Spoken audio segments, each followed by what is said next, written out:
get you the latest now on the situation in Ukraine. The two sides are reportedly holding face-to-face meetings this morning as we talk right now, while the fighting between Russian and Ukrainian troops continues and in many areas has intensified overnight. U.S. officials are acknowledging that Russian troops appear to be gaining ground in southern Ukraine, but continue to face stiff resistance to the north, including in the capital city of Kyiv.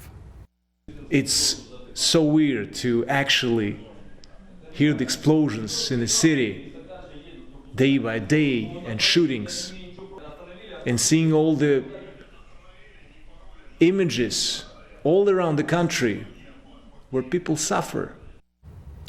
Ukrainian leaders made it clear ahead of the discussions happening right now on the border with Belarus with Russia that these talks would not include any discussions about surrender. Russian President Vladimir Putin has put his nuclear forces on high alert, saying the order is in response to NATO making what he called aggressive statements and hard-hitting financial sanctions against Russian businesses and key individuals.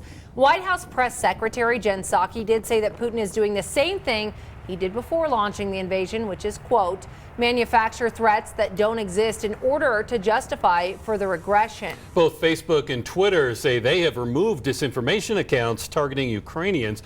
Facebook says it's taken down at least 40 profiles tied to disinformation operations, and Twitter says it's banned more than a dozen. Meanwhile, Google is barring Russian state-funded media from generating ad revenue on their websites and apps. Google says it'll take further steps if needed. Other U.S. and global businesses are hitting Russia in the wallet as well. BP Oil and Gas Company announced plans to surrender its nearly 20% stake in Russian oil, a $25 billion hit for BP. Virginia has banned selling Russian-sourced vodka at liquor stores, and many restaurants and bars across the country are following suit and will not be pouring Russian vodka.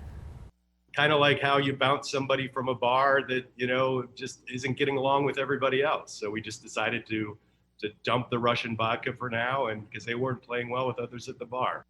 Meanwhile, FedEx and UPS have announced that they would be halting delivery services to Russia.